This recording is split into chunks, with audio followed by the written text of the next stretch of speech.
We are covering discount points for the national portion of the real estate exam. Discount points are a form of prepaid interest paid at the time of closing to permanently reduce the interest rate on a mortgage loan. From the borrower's perspective, this is often referred to as buying down the rate because they are trading an upfront cash payment for lower monthly payments and less total interest over the life of the loan. From the lender's perspective, these points serve to increase the yield or the total profit margin on the loan beyond what the interest rate alone provides.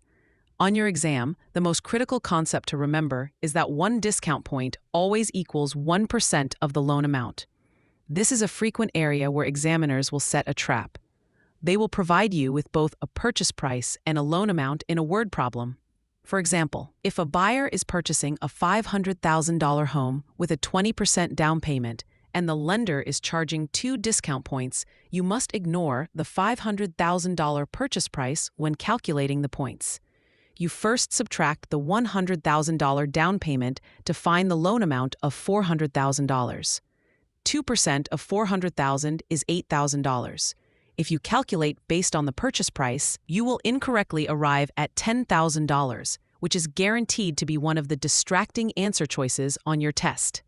Another common exam confusion point is the difference between discount points and loan origination fees. While both are calculated as a percentage of the loan amount, their purposes differ.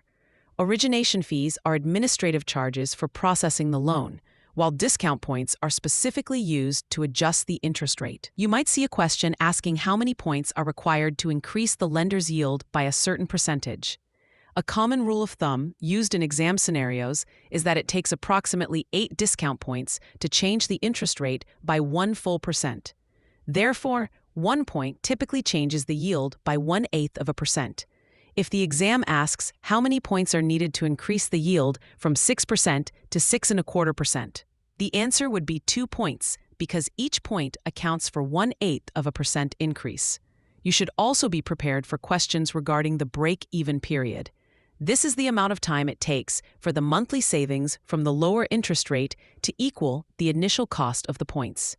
If a buyer pays $4,000 for points and saves $100 a month, the break-even point is 40 months. If the buyer plans to sell the house in 2 years, paying for points would be a poor financial decision. To help you remember the core calculation, use the mental shortcut 1 is 1 for the loan. This reminds you that 1 point is 1%, and it only applies to the loan amount, never the sales price.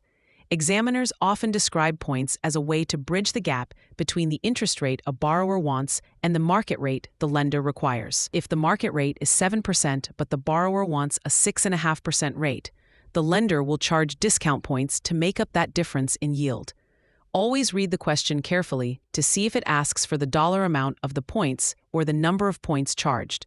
Understanding that points are prepaid interest will also help you with tax-related questions, as discount points are generally deductible in the year they are paid for a primary residence.